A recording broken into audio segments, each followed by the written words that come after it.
All right, here we are. Thank you so much for joining us for this session of our EnergizED workshop series. We are really excited to have Shannon Rush Call join us today to facilitate this session. And Shannon is the co-founder of Strello Group, which is a consultancy that helps clients take courageous steps to embolden change, resulting in leaders and teams who are more confident, connected, and impactful. She brings 20 years of experience designing and delivering client services and people programs in complex global environments of Fortune 500 companies. She cultivates commitments within teams and organizations to produce lasting outcomes. Central to Shannon's purpose is building inclusive cultures and empowering professionals to be courageous leaders. She holds a Bachelor of Arts in Studio and Commercial Art from Western State University and a Master's of Public Administration from the University of Idaho. She's also currently the Diversity, Equity, and Inclusion Fellow for Boise State's Blue Sky Institute. Her life outside of work is filled with outdoor adventures with her husband and 3 teenage sons. One husband. Just one husband, sorry. She's most at home on her parents' ranch in Lake Fork, Idaho. We're really excited to have her here with us today and look forward to learning from her. So thank you, Shannon. We'll let you take it away. Thank you so much, Melinda. And I'm really delighted to be here with each of you. Thank you for taking the time out of your day to join. I think I would like to just dive right in without further ado. So I'm going to go ahead and share my screen with you and let me know. I'm hopeful that everybody can see that. So we're talking about something today, trust, which is foundational to doing work in all organizations, including in our neighborhoods. And it's really foundational to all of the relationships that we engage in. Trust is something that my business partner and I hold dear and that we believe is really foundational to change. So Melinda shared a little bit about you with who I am. This slide is a statement of what Strello envisions for the future. So we envision a future in which people are doing courageous work daily that moves their organizations and the world forward. And our ability to do that as individuals is really predicated on having trust in our organizations and trust in our relationships. So I'm excited to dive into that content with you today. So I want to share a little bit about today's roadmap. We're going to be talking about, and I'll be introducing a framework that we use called the 3 dimensions of trust.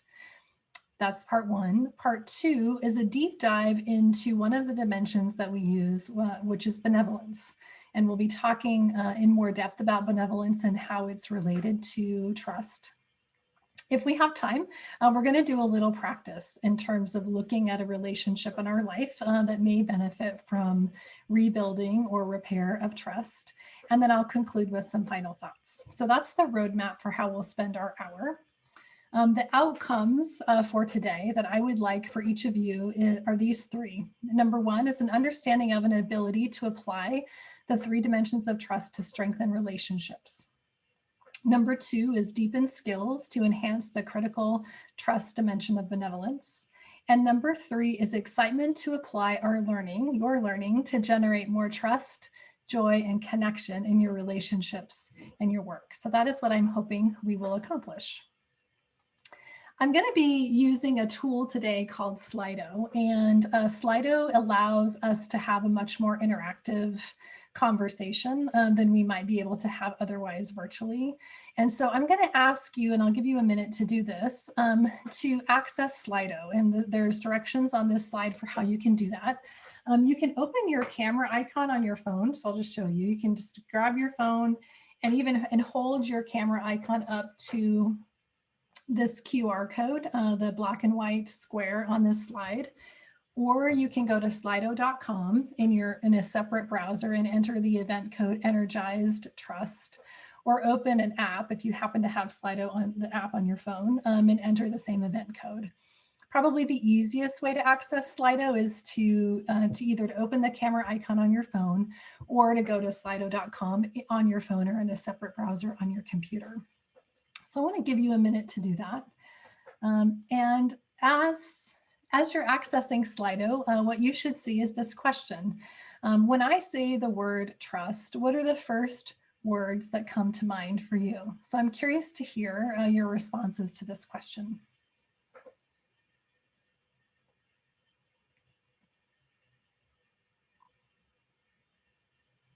Integrity, great. We have our first response. You can enter multiple responses. So what are the first words that come to mind for you? Comfort, I like that. Honesty, maybe a dimension of how we perceive or what one of the things that we need for trust. Safety. What else? What are some other words that come to mind for you? Connection. Oh, that's a great preview for what we'll be talking about. Togetherness. Comfort, honesty, safety, integrity, connection, togetherness, acting without knowing. I'm intrigued by that response. Looks like 4 of you have responded. I'll wait just another minute or two and see if we get another response or so. We'll be using Slido throughout our presentation. So the more comfort you have with using the tool and getting in there, the better, the more interactive this will be.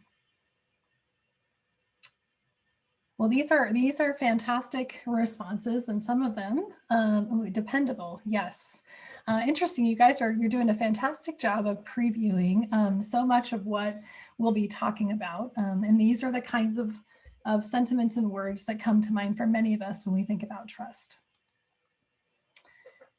So trust is often elusive. I would say it's always critical to our relationships at home, at work, and in our neighborhoods also. And because of that, because of this fact that it's both critical and elusive, at Strello, we use a model that I'm going to share with you today called the 3 dimensions of trust. And this model is applicable, I would say, in any relationship in virtually any context. We are introducing the concept of trust with the iceberg metaphor, and there's a couple of reasons for that. Number one, this conversation is meant to be the tip of the iceberg. It's really the beginning of a conversation about trust. There are certainly people who spend their lifetimes studying trust. The second reason that we use the iceberg metaphor is that our experience with trust is often something that's invisible or under the surface. And we want to make some of what's invisible about trust today visible. And for us to work and lead effectively and to build high trust relationships, trust and what builds trust needs to be both visible and conscious. So a few things about trust. I mean, at its core, which studies of trust have substantiated, trust is ultimately about risk. Trusting is a vulnerable act, right? I have something to lose by trusting. It could be my money, it could be my reputation, it could be my feelings, or even my sense of self-worth. And what is at stake will depend on the relationship and the circumstances. Trust is also an intentional act of faith, right? It is a choice that we can make to trust in another person, in a relationship, and in an organization. And ultimately, we are each wired to approach risk and trust differently. Some of us are maybe more natural risk takers, and some of us are more naturally cautious. This is likely a combination of both nature and nurture. I mean, certainly our life circumstances impact the way we engage in trust. And we also come into the world with an ingrained orientation to risk. And because trust often feels like an amorphous concept, when we make it visible and when we make it concrete, like we will with the model of 3 dimensions of trust, it becomes something that we can more consciously build with others. And when we can do that, we're able to then assess, build, and rebuild trust when it's damaged, which is, likely to happen as we engage in the normal course of our work with other humans. So I'm curious to ask a question of you. And again, we're using Slido. So the way I naturally approach trust is I start with trust. It takes me time to build trust. I find it difficult to trust, or it depends. I'm curious to hear from you how you're naturally wired to approach trust. So I love this. We have 2 responses, our first 2, and we have different orientations. There's no judgment around the response to this. So for a couple of you, it takes you time to build trust. And for others of you, you start with trust. And for some of us, we find it difficult to trust. So even in this sample size of 5 people, I love this, responding to this question. We're all very different in how we're wired to approach trust. So this is the model that we use. It's called the 3 dimensions of trust. And these 3 dimensions are substantiated based on trust research dating back into the 1990s. You'll find some models that have more dimensions. What we find is that these 3 are powerful and all-encompassing. And it's easier for many of us to remember and to use 3 things. So we lead with the 3 dimensions of trust. And I want to take a minute and I want to define each of those dimensions. So the first dimension is benevolence, and we define benevolence as having your best interest at heart, having someone else's best interests at heart. I love the word benevolence. It's not a word that we use often in our vocabulary today. What benevolence requires is that I have to care about what's good for you as much or more than I care about what's good for me. I have to be willing to act and behave and lead potentially in such a way that you see and feel my benevolence. When I'm describing benevolence to my kids, I've used this model in working with them and talking to them. I describe benevolence as that feeling you have when someone has your back.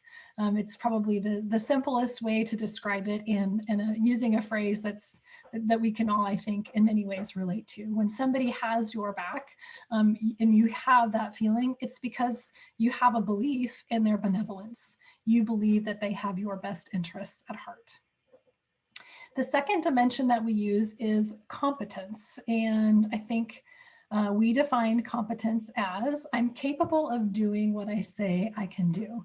So competence is about our skills, our competencies, our knowledge, our technical expertise, our depth of expertise. Competence reflects my ability or your ability to deliver on the things that we say we will, to deliver results because of our competence.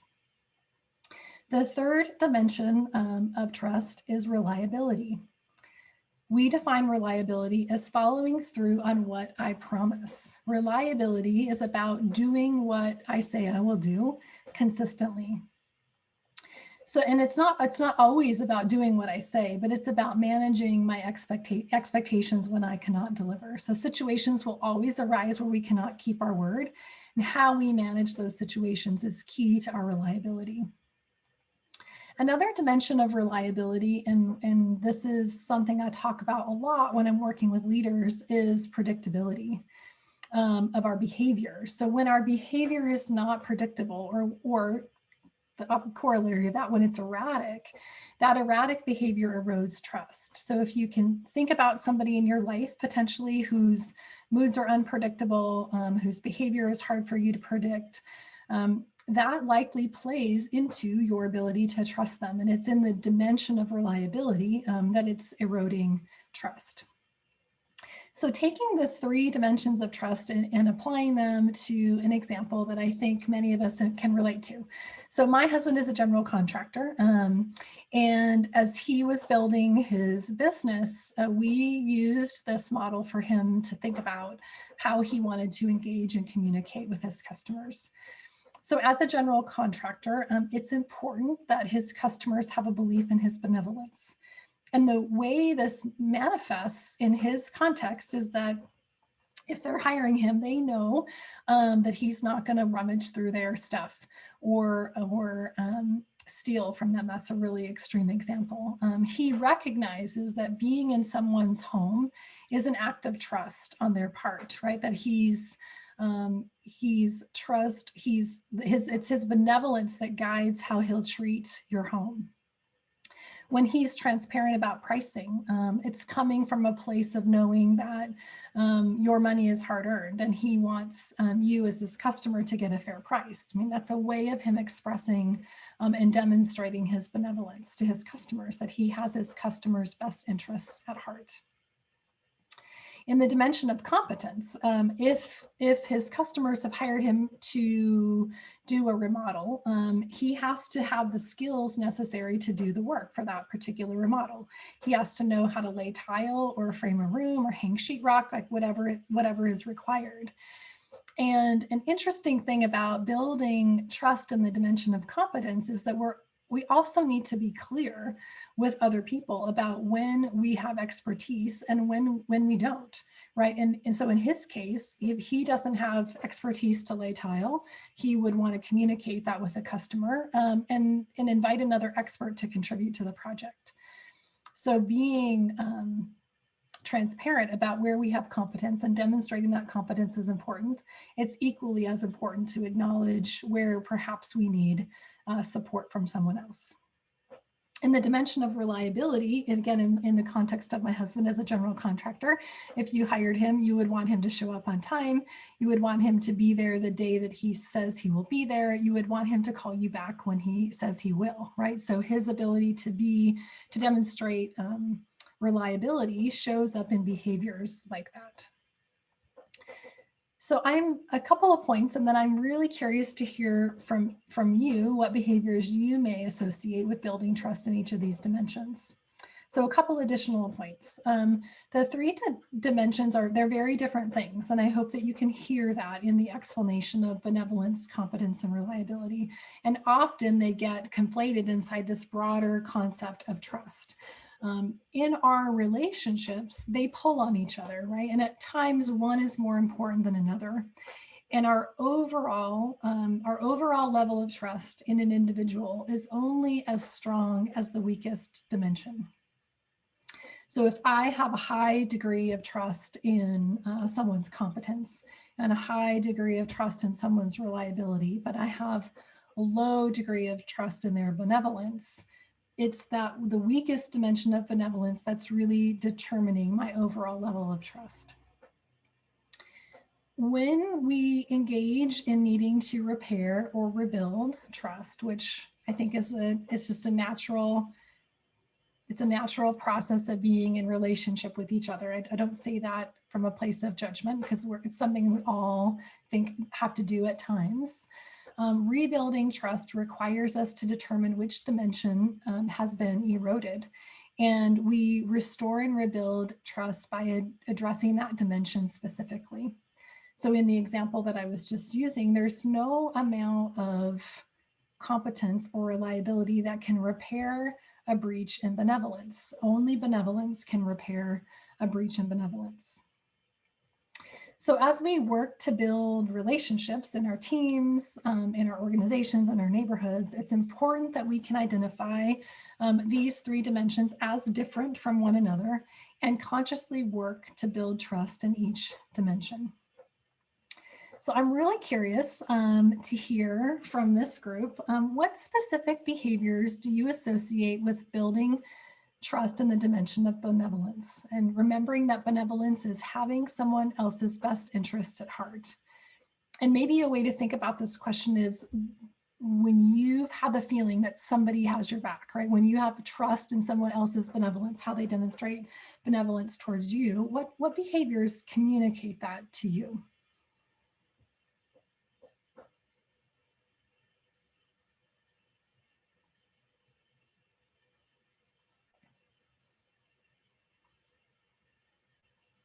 Selflessness.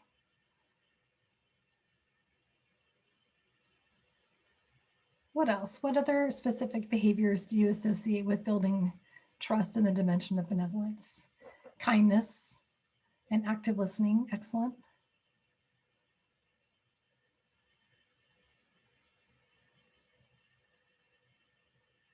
What else?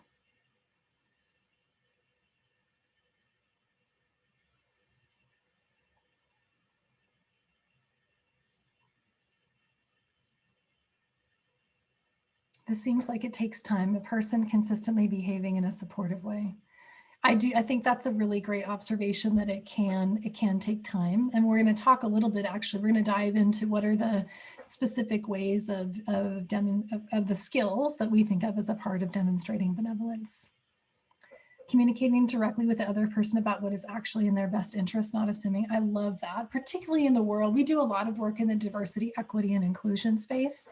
And this act of making assumptions about what we believe is good for someone else is absolutely erodes benevolence. So I love this point about not assuming and really knowing that we need to engage with people to know what's best for them. And thinking of the outcome or larger goal organization over personal gain. Absolutely. Those are great examples of how we build trust in the dimension of benevolence. So similar question.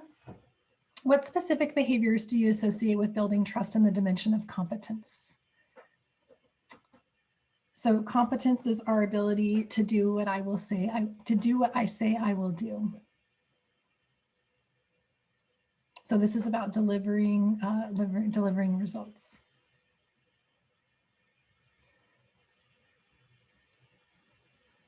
So what specific behaviors do you associate with building trust in the dimension of competence? Our ability to deliver, like our knowledge, our skills, our abilities, how all of those things come together.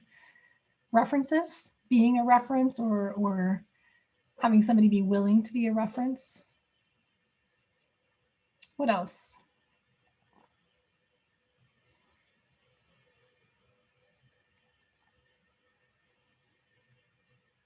Providing examples. Yeah, giving examples of where you've delivered before, right? Give somebody a sense of your competence. Absolutely. Consistency, clear communication on expectations and outcomes. Great. Anything else in the behaviors associated with building trust in the dimension of competence?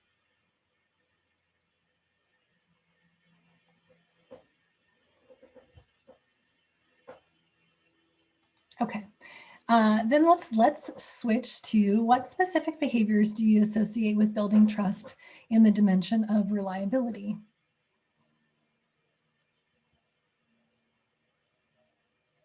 So doing what you say you will do.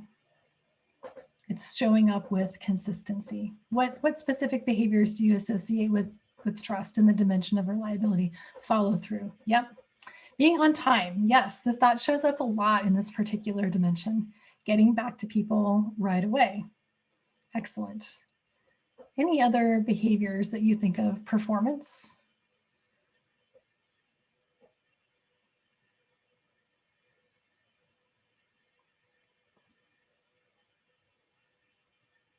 Okay, I want to pause here and ask, what questions might you have before we move forward about the three dimensions themselves? Doing what you say. Great, we got another response on behaviors that are associated with building trust in the dimension of reliability. Your responses tell me that I think you have a grasp on the distinction between the three dimensions of trust. So any questions before we keep moving in our conversation?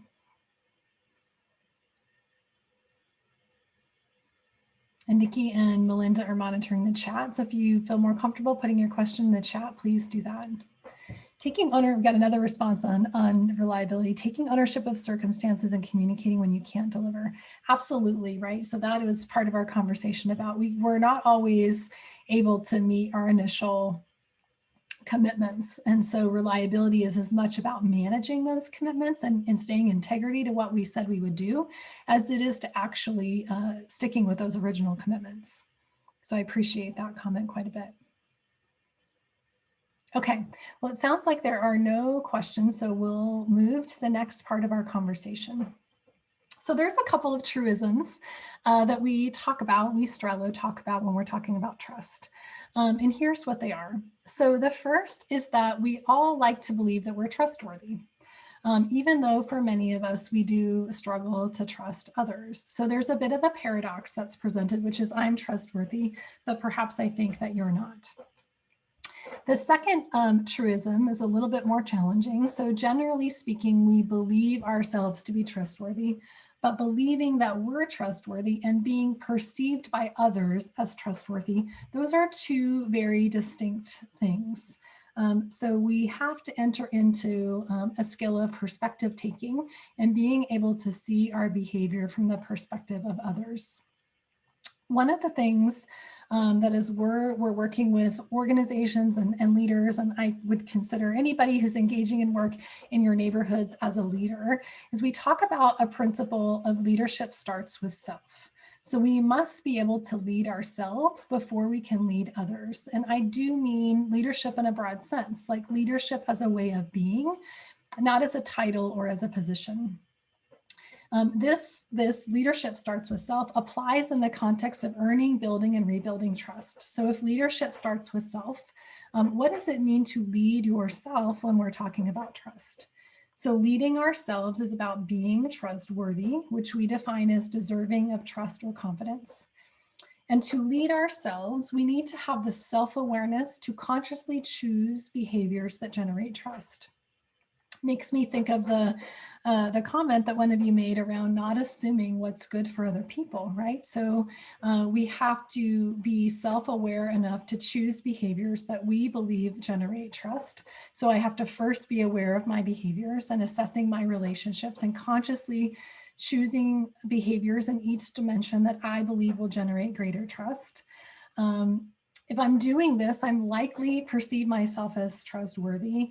And I also need to lead and work with others. I want them to perceive me as trustworthy, right? So I have to see myself as trustworthy, and they also need to see my behaviors as intentionally generating trust or being trustworthy. That requires that I'm able to see and understand my behavior from their perspective. So if let's take Melinda as an example, right? So if I'm in a relationship with Melinda, I need to consciously choose behaviors that I believe will generate trust with Melinda. When I do that, I see myself as trustworthy. And I also need Melinda to see and perceive those behaviors in the same way, right? And if I feel there is an erosion of trust in the relationship, before I start pointing the finger at Melinda, I first need to self-examine and look at my behavior from her perspective. Would she perceive my behaviors as being trustworthy? So that's a skill of leading ourselves. So consciously choosing trust generating behaviors from our perspective, but then also being able to look at our own behaviors from the perspective of others. The second piece of this conversation is as we're talking about leading others, and we've talked about putting ourselves in their shoes and perceiving our behaviors and our trustworthiness from their perspectives. We also need to be trusting of others. We want them to see, feel, and hear that we're starting from a place of trust. So this level of trust is required for us to engage with our stakeholders, whether that's in our organizations, in our families, in our neighborhoods. There will always be times when we have insufficient trust in someone in another. And in that case, after we've examined our own behaviors and we've tried to look at ourselves from the perspective of the other person, it's then that we turn ourselves to looking at their particular behavior and trying to diagnose which dimension of trust has potentially been breached for us. So I want to ask you a series of questions related to these truisms that are associated with trust. So as you think about how you display trustworthiness, which dimension of the three dimensions of trust do you lean on the most? Like, what's your go-to? Where do you go first? Because I know for myself that the largest dimension for me, my natural place of starting is benevolence.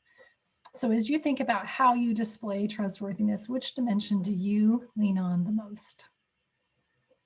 I'll give you guys a minute to respond in Slido.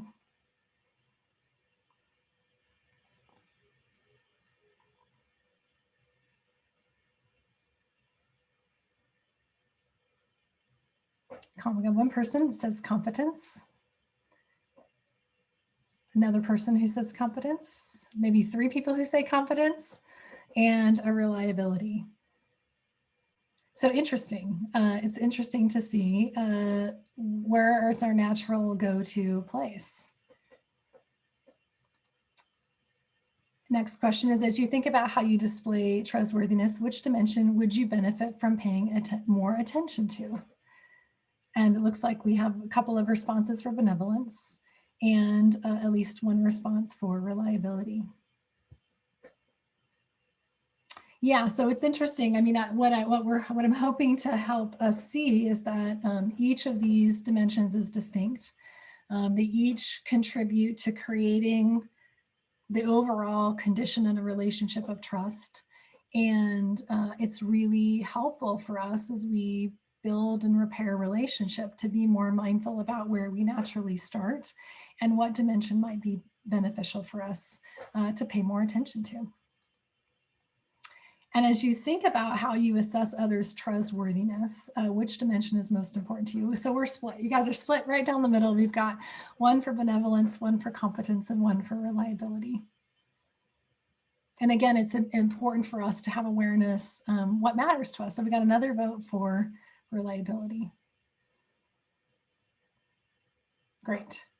So I want to pause and see what questions you might have at this point. Any questions that you have so far?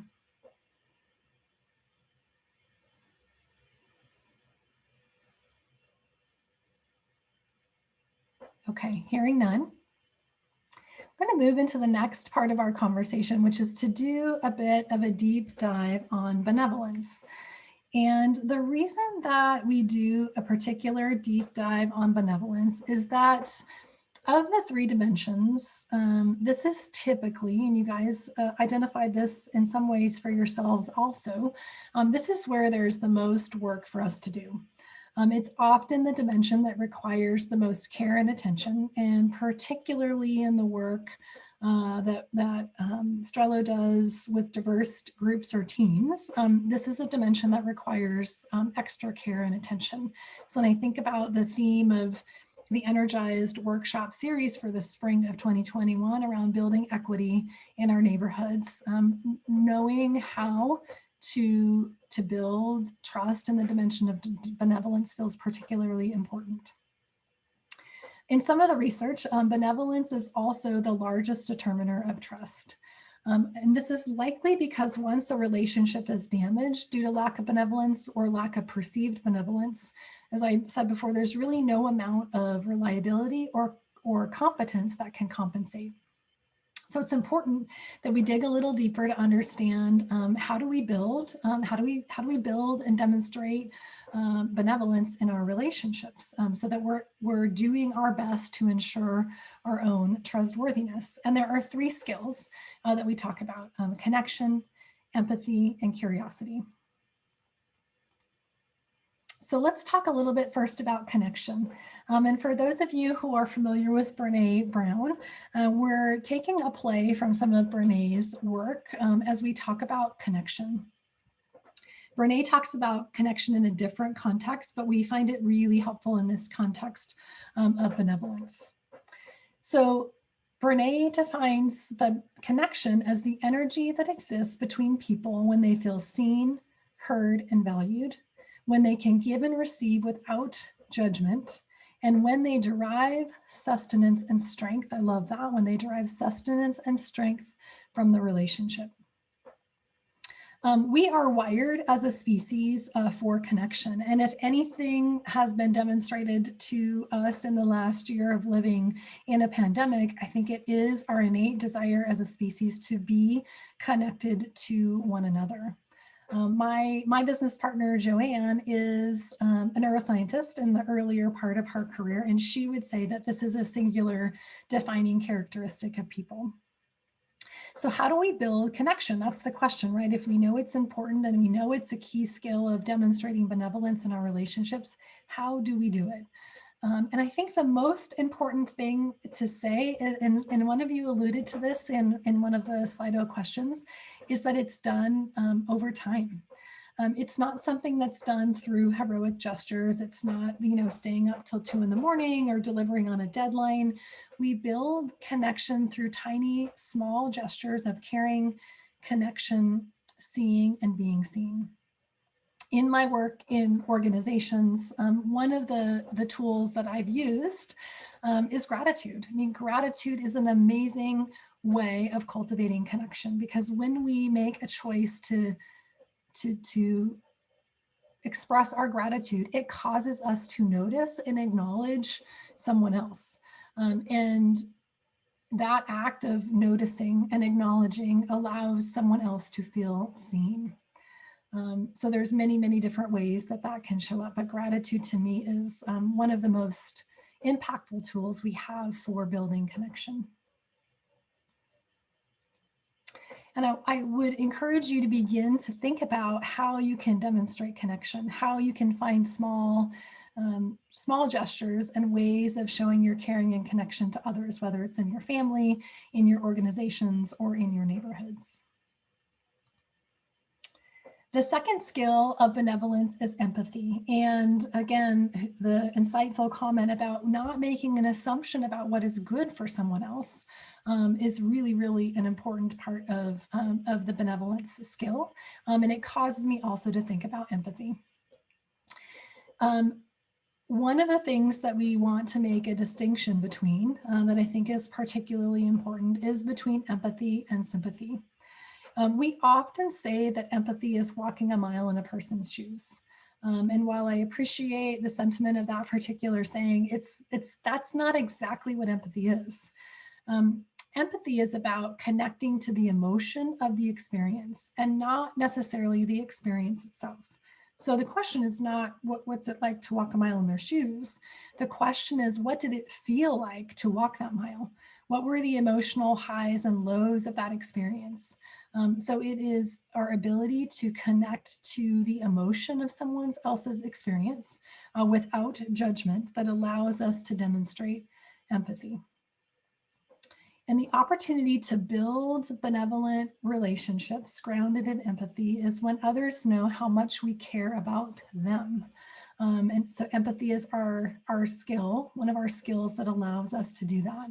And there's a link to a video, the last bullet point on this slide, that is done by Brene. It's a really great little short video that makes an awesome distinction between empathy and sympathy.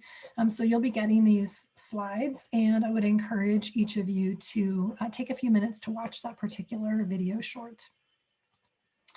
And the third skill of benevolence is that of curiosity. And we Strello define curiosity as a desire to close the gap between what we know and what we don't know. And while most of us like to think we're curious, the reality is that many of us, and I include myself in this, often do not know how to engage with curiosity. We tend to be fairly concrete in terms of our worldviews, which means that curiosity may not be our starting place. So one way to build the muscle of curiosity is to engage as a learner, right? We want to take the posture of being a learner and not a knower, which means we have to build the muscle of asking questions.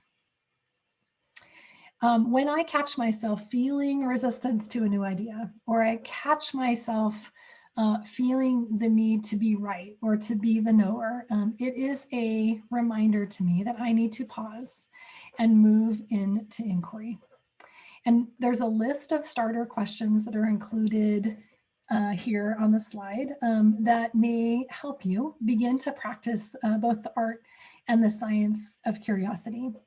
So I would encourage you to think about printing this list, hanging it at your desk, putting it in your notebook, somewhere that you have access to it, so that you can begin to integrate these phrases and questions of curiosity into your relationships. So a quick story about the power of curiosity. I was recently walking with a friend in our neighborhood, and it's how she and I have been connecting during COVID. And when we meet, because we're walking outside and we're walking down the greenbelt, we typically haven't been wearing our masks. And one day she showed up and she was wearing her mask. And we walked for a while, and it's always a little, I think it's awkward in the times of COVID to know, do you ask, do you not ask about, the mask, no mask? So I took the opportunity to just say, hey, I notice you're wearing your mask today. I'm wondering what's going on. Do you need me to wear my mask? And she said no. But what it led her to share with me, which is the point of the story, is that she was experiencing a situation in her personal life where her partner's mother's health condition was rapidly declining. Her partner was needing to step in and provide care. And because of that situation, they were being extra cautious. So my choice to step into something that felt a little uncomfortable and to express curiosity opened up a part of her experience that was deeply important to her and that may not have been shared with me without that question and expressing of curiosity. So it allowed us to get to know each other and to be in relationship and connection with each other in a deeper way. So the 3 skills, just to re-presence them, are connection, empathy, and curiosity. And we start with benevolence because it's often where we have the most work to do, and it's the most detrimental to trust once trust is eroded. So I'm curious, again, to hear from you, of the 3 skills of benevolence, which would be the biggest game changer in your relationships? Creating a more caring connection, demonstrating more empathy, or leading with curiosity? Which of these 3 skills of benevolence for you could be game-changing in your relationships?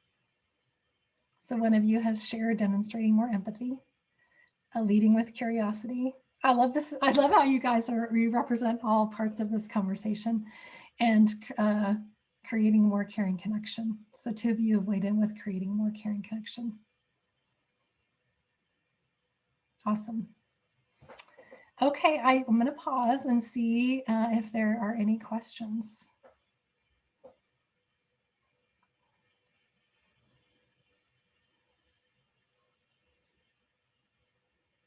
Okay.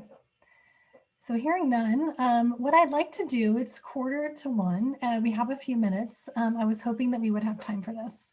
So here's what I'm going to ask us to do. This is an opportunity for us to practice. So again, I want to just re-presence the 3 dimensions of trust. I have your best interest at heart, that's benevolence. I'm capable of doing what I say I can do, and I will follow through on what I promise, reliability. Before we try on the framework, just a couple of additional points. Trust is not something that we consider at a point in time. It's something that we should consider as an evolution throughout time. It's a feedback loop in our relationships, right? That continually allows us to assess, build, and rebuild trust where needed. And we can use the 3 dimensions to guide and to anchor our behaviors as we do that with others. So it's a way of taking, as we talked about in the beginning, a lot of what's invisible in a relationship. If we go back to the iceberg metaphor, a lot of what is invisible in a relationship and making it visible and concrete. So I want to give you an opportunity to practice. And we'll do this just as a quiet reflection. Here are the steps. So step number 1, pick a relationship in your life in which you'd like to increase trust. Once you've done that, identify the dimension of trust that you believe to be the most degraded. And the definitions are here for you to look at as you think about that relationship. And then identify 1 to 3 specific changes you can make in that particular dimension that may positively influence your ability to earn trust.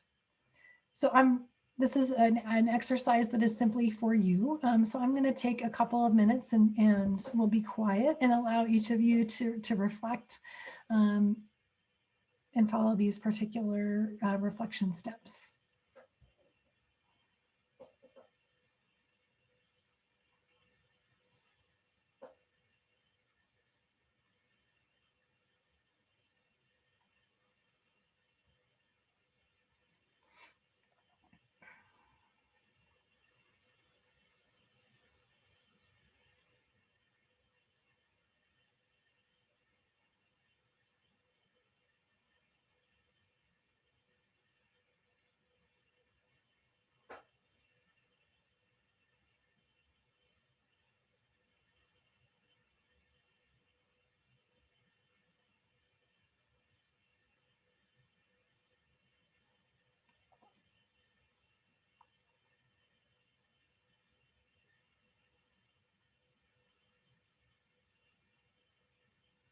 I'll give you just another maybe 2 minutes to do your reflection.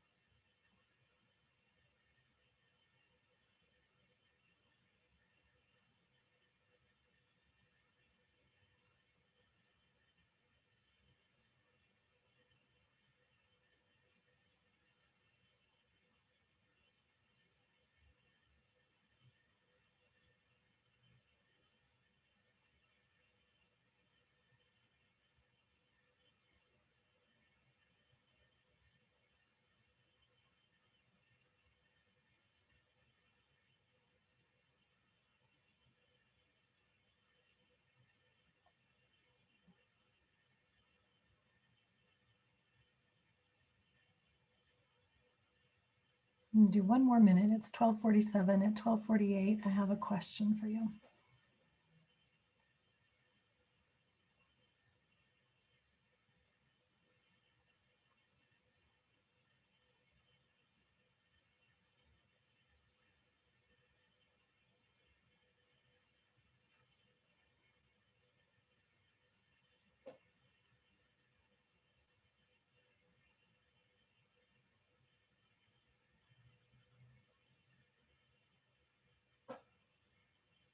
Okay. All right, it's 12:48. You're welcome to continue this practice and reflection outside of the workshop. The question that I have for you is, which dimension did you identify to improve? Benevolence, competence, or reliability?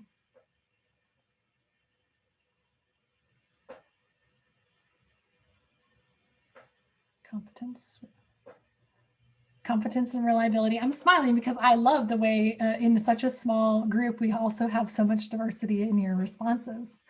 So one of you said benevolence, one of you said competence, and one of you said reliability. Great. Thank you for taking the time to engage in the reflection. And I encourage you to take this particular exercise and to use it in any relationship that you have that you may want to continue to build or to repair trust. So some final thoughts, and then I'll pause again for questions. I want to talk a little bit about what makes trust essential to change, because I know that the Energized workshops are in the context of helping neighborhood associations be successful to lead change. So one of the things that is a mantra for Strello and how we work with our clients and with leaders is that change with is more effective than change to. So all of our systems, organizations, governments, cultures, neighborhoods, right? They're all comprised of stakeholders. They're all comprised of people with whom we want to be in relationship and need to work. There's people who agree with us and see the world in the same way that we do. And awesomely, there's also important people who see the world totally differently than we do. So fundamental to engaging the system, those systems to create change is building relationships. And when we can change with others as opposed to imposing change on them, the more effective we will be. The second thing that we know is that when trust is present in a relationship, more is possible, right? More ideas, more brainstorming. We can move more quickly. It allows people to bring their whole selves to the work that they do. And number three, trust is really a precondition for helping someone or something to change. If someone is going to let us in and to engage with us in this way, trust is a precondition for that to happen. So with that, I want to take just a couple minutes and pause again and ask what questions you might have about the conversation we've had so far. Would love to hear from you.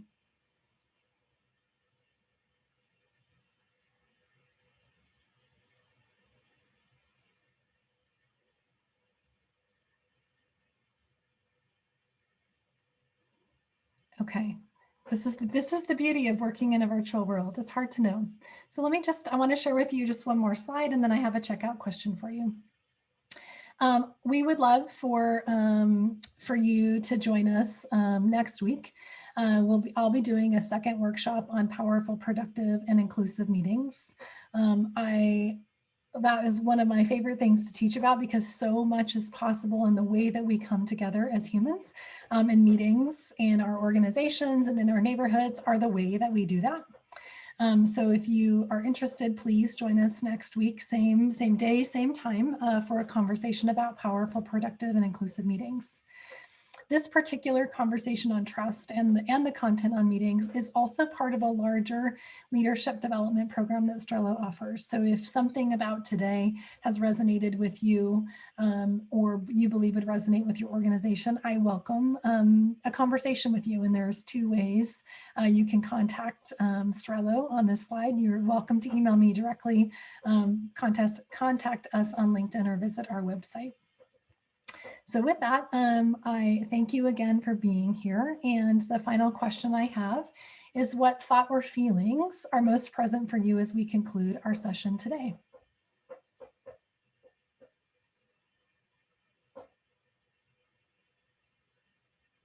So reflecting on our conversation about trust, what thoughts or feelings are most present for you as we conclude our session?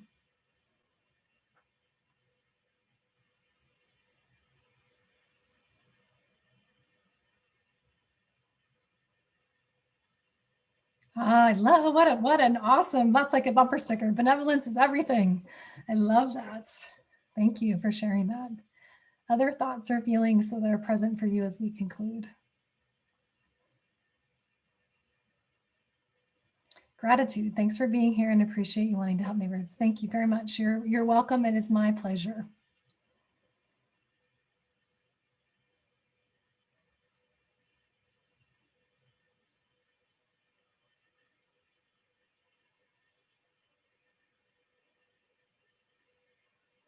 Opportunities to incorporate this information into work, life, and everything. Yes, absolutely, right? Trust is everywhere. It's essential everywhere, which is one of the reasons it's so fun to talk about and to teach about. I appreciate you seeing that and reflecting it back in your checkout.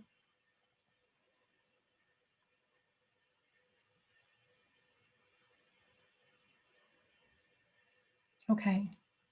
Nikki, I'm going to turn it over to you and let you say a few words if there's anything that you want to as we conclude. We have about a couple minutes left if there's anything that's necessary to say to conclude today's experience. Great. Thank you, Shannon. So this is Nikki with Energize. Thank you to everyone for attending today, and just want to let you know the next workshop, as Shannon mentioned, is next Wednesday, the 14th from noon to 1, so same time. And in the chat, I included that link to register for that.